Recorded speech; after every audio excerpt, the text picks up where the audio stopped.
Okay, so what we see is that, first off, let's talk a little bit about economics and economists. Economics is a science, but it's not an exact science, and so you have different points of view that exist in economics. One of the most important divisions that we have amongst economists is about macroeconomics, and it divides economists into two groups.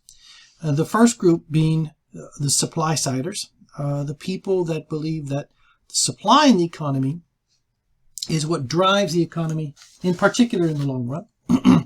And we've got people that are demand-siders, people that believe very strong, very much in that demand is what drives the economy. And there's some very famous demand-side economists. John Maynard Keynes was one of them. And in supply, we have Say, who was a well-known economist as well. But we have this mix between supply-side economics and demand-side economics. And in reality, we have to really consider both of these to understand the macroeconomy. It's really not an or question. And in many cases, we have both applying, but in different moments of time. So let's take a look at what we mean by supply side and demand side macroeconomics. So supply side is associated with Say, and a famous economist, and Say basically said supply creates its own demand. And the argument is pretty basic. And what I'm going to do is I'm going to go back to our original model of the circular flow of income.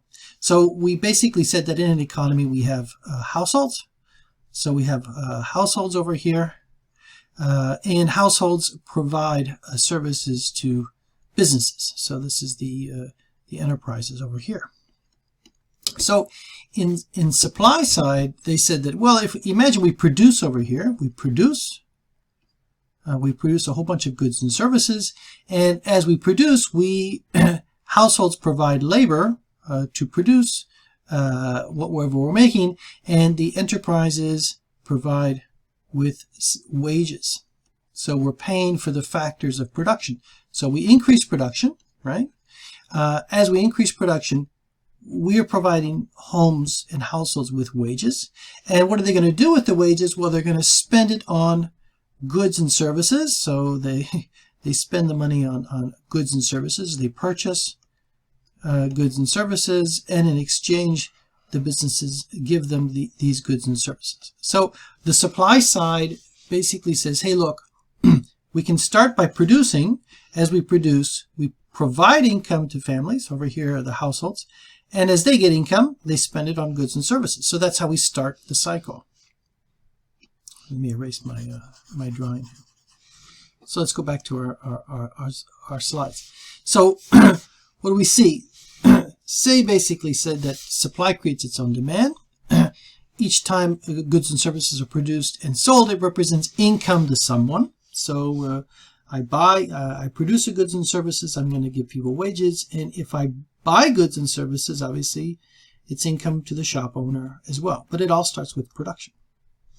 Now, this is a neoclassical approach, supply-side economics, and these people generally believe in the importance of the supply in the long run in the economy. So if the economy, if we want an economy to be strong, we want to focus on the productive factors of productive resources that we've got to produce, and grow the economy. The supply of resources creates the supply of goods and services. So Say's law that supply creates its own demand does seem a good approximation for the long run. And remember, we spoke about the production possibilities frontier. We talked about, well, where does the how much can we produce in our economy?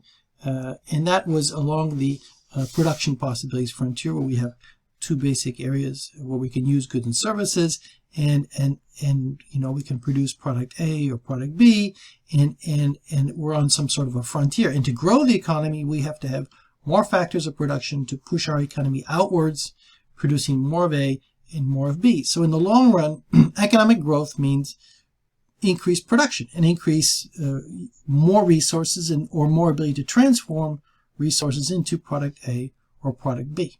And that's what Say is basically saying here, is that in the long run, supply does create its own demand and does seem a good approximation for the long run.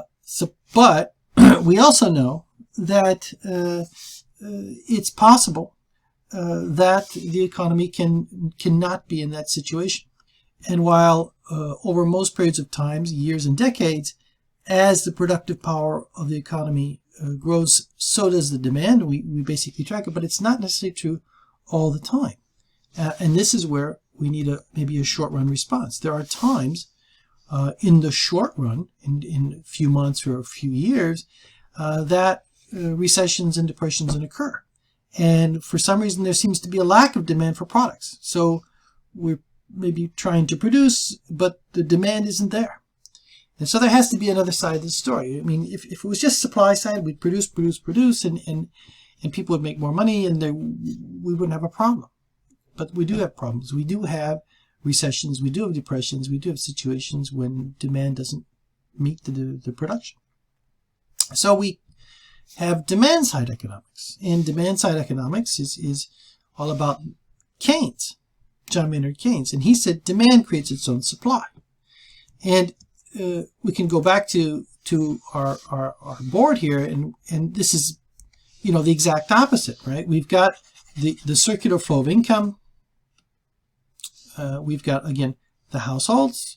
We've got the businesses. Oops. There we go. So we have households over here, and we have businesses over here. And what they're saying is that, oh, you know what? If we demand goods and services from businesses, so the demand is here, we want to buy stuff, we pay for goods and services, we get the goods and services, but to get the goods and services, the businesses have to produce the goods and services. So households give productive factors of production, labor, for example, and then we get wages and salaries in exchange. So it all starts here with the demanders, the households, going to businesses and saying, I want to buy something.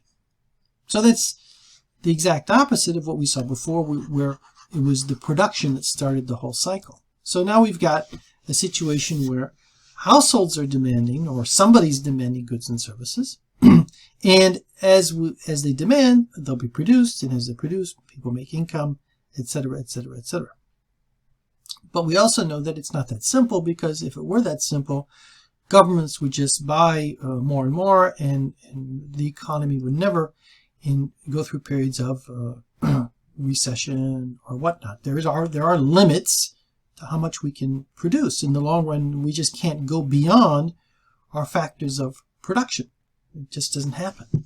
So in the short run, it sounds like Keynes probably works, that we can demand, and it can drive the economy. But at some point, we can only demand so much, and that's when the supply side economics will kick in. So supply side sounds like something that we're going to have in the long run, and Keynesian demand side economics is probably more short and medium term logic.